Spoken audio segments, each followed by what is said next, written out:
And now, AM650 presents your source for leading-edge news and information on today's hottest products and services.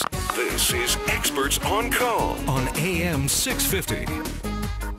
Well, hello and welcome to Experts on Call. I'm Stirling Fox, joined in studio by the founder and president of FairTradeWorks. Jim Perkins is with us. Hi, Jim. Hi, Stirling. How are you, sir? I am very well, thank you. Tell us a little bit about yourself and this brand new to Vancouver company, FairTradeWorks. Your accent belies your birthplace. You're not Canadian by birth. You sound like a guy from the UK. That's correct. That's correct. Yeah, I was born and raised in the United Kingdom. I was actually born way in the country in North Wales, up on a farm there, on a horse farm. At the age of two or three, we were shifted across the border to the English hillside there in Shrewsbury in Shropshire, and yeah, I resided there till I was 17 or 18, and before I went off on my travels around the world.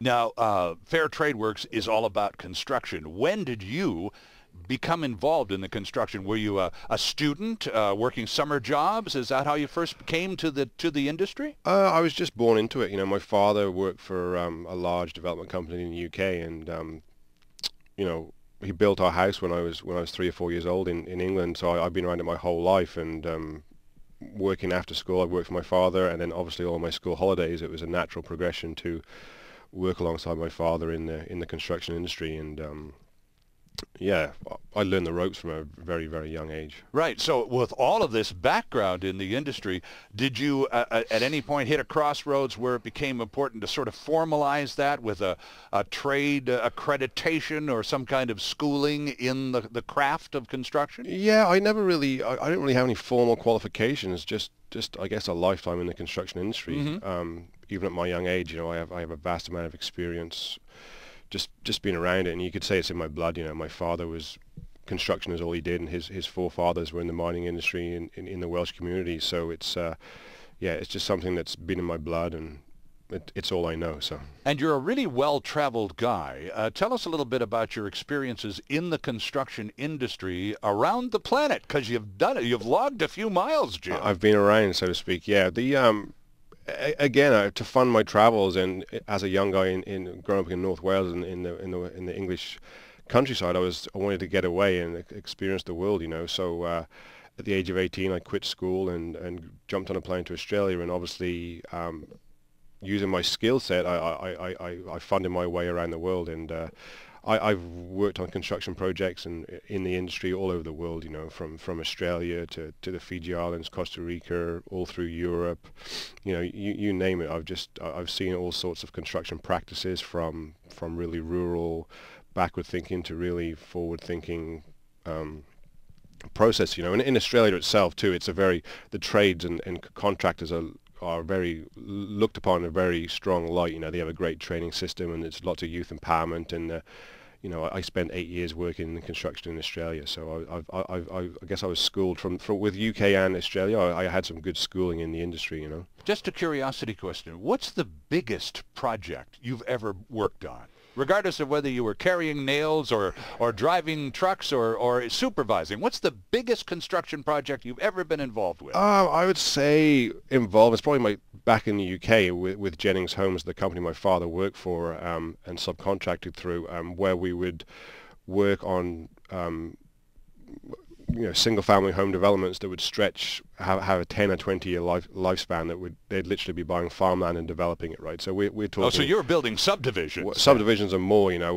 We'd just work through sections of repetition, and they'd be buying rural land and developing it. So contracts that were worth, you know, hundreds and hundreds of millions of dollars, right? So. Interesting stuff. And of course, all of that schooling as a young person coming up brought you eventually to Canada. And that was about 8 years or so ago. And of course, you found yourself a job in construction here in Canada. Of course, yeah. But just went back to what I knew, and I came here. Well, my first job was actually cutting grass in Canada. It seemed to be like a summer job here. So I spent a couple of years actually mowing the lawns, which also gave me a way of I was traveling around Vancouver on my daily route, so I kind of got to know what was going on, and I'd pass by construction sites, and from that I transitioned into, you know, getting back on the tools, working the construction sites. And I did that for a couple of years, and then eventually decided to go out on my own. I saw opportunity, and I through these years of working for other companies, I gained a skill set, and I felt comfortable in transitioning, starting my own company. Because you had the skill sets and the knowledge and experience from the UK and from Australia, to say nothing of some other international travel. Right. Then you land in Canada, and you have to relearn a few things, because everywhere things are done the same, but it's the detail stuff that's different everywhere, isn't it? Yeah, it's surprisingly different, you know, different techniques and obviously different building codes across the world. Right. But now, obviously, just even hours of operation and, you know, speed of operation, things like that. You know, I come from an environment in the UK where we worked 12 to 14 hours shift, and that was very normal working, you know, time span for a day. And we used quantitative surveyors to really show how much we produced every day and how much, you know, they'd quantify the work that we did before we got paid for that section of work, you know. So we were very accountable in the industry in the UK. Okay. And I found here that wasn't the case. It was more a little looser, you know, a little more unregulated, and the drive and the speed of things were done here I found to be a little slower, and that wasn't the pace that I was used to working, and that's how I get a name for myself, as just being very aggressive and working long hours and being very productive on a daily basis. You know. So after a couple of years of learning the ropes and the way we Canadians do things, Yeah. which is, well, to say the very least, different from Right. our Aussie or Brit cousins, Yeah. so then you've got the deal. Now you've figured it out, how Canadians do construction. Yep. And then you decide to go out on your own and start your own company. Why?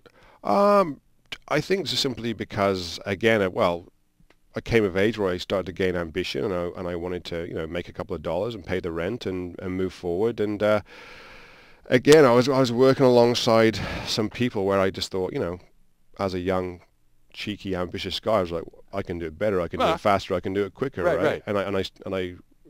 I started off with one truck and a set of tools and worked by myself, and then I collectively started to gain employees and with the same mindset, and you know, over 8 years, my existing company, Perkins Construction, has grown from a one-man operation to you know, a sizable company that is known for, you know, really taking pride in their work and producing, you know, being accountable and producing great product time and time again. You know, I have a huge client base here, and I think I have a pretty solid reputation in the construction sector. So Interesting stuff. We're speaking with Jim Perkins, the founder and president of FairTradeWorks, but also now we know the former president of Perkins Construction. So take us through the change. You've been at the helm of your own company. You've developed this entity. You've spent a half a dozen years on it, and now, for some mysterious reason, it's time for a name change, and you chose FairTradeWorks. So how and why did that change come about?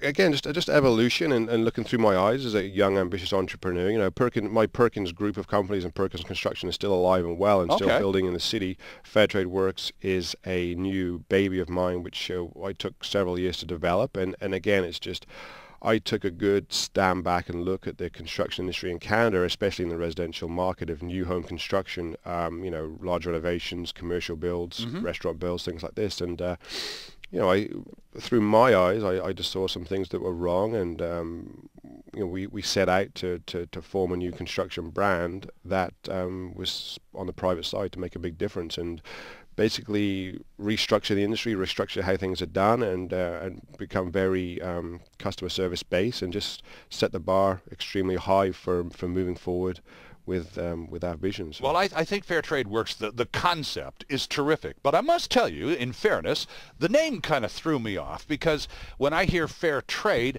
I'm thinking coffee or shirts or whatever from third world countries. And did you, when you went through the name change and searching titles as we all have to do, did you come across the fact that choosing the name FairTradeWorks for your company might create a little confusion in the marketplace? Sure. You know, when we all hear fair trade, it has a certain stereotype.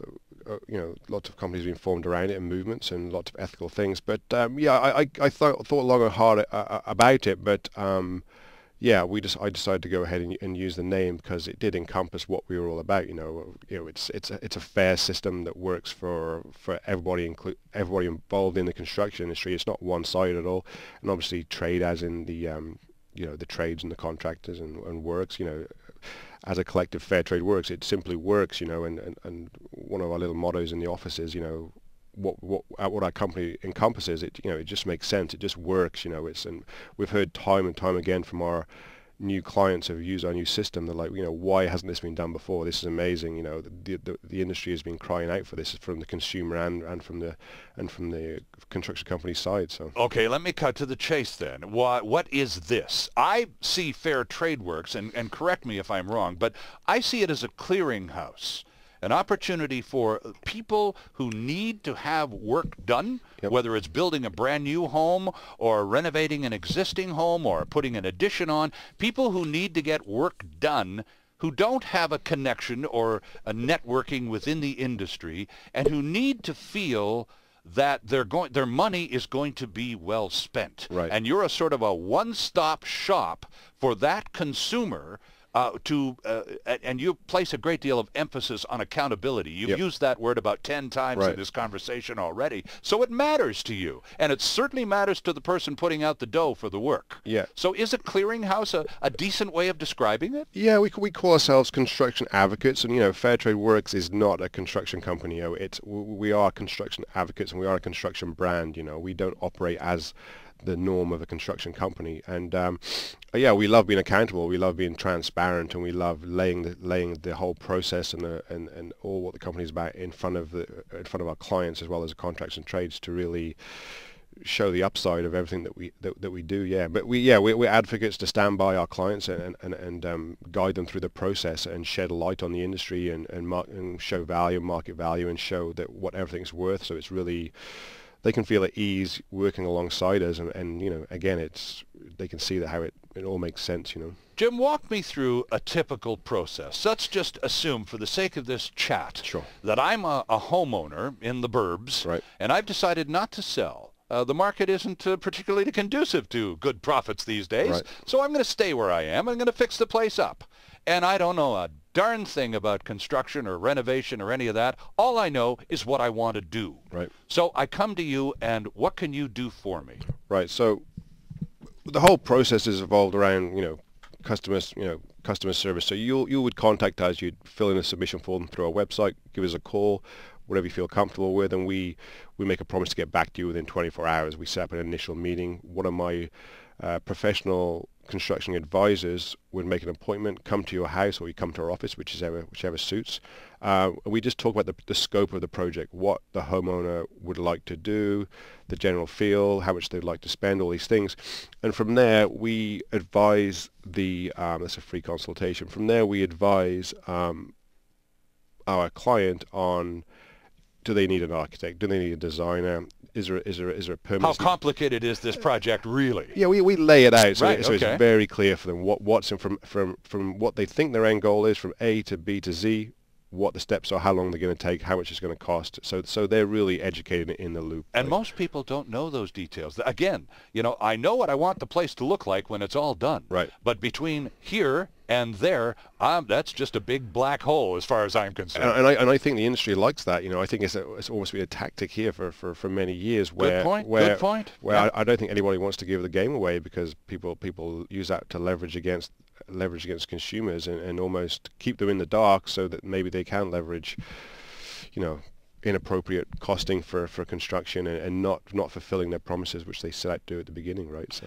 Our guest is Jim Perkins. Jim is the president and founder of FairTradeWorks, and he is doing his best to turn the lights on and get you out of the dark if you're contemplating some renovation, some work on your place. If you're looking for capable, professional construction assistance, boy, are you turned into the right program. This is Experts on Call on AM 650, and we'll be right back. There's still more ahead with Experts on Call, the show focused on delivering relevant and beneficial consumer information. This is Experts on Call on AM 650.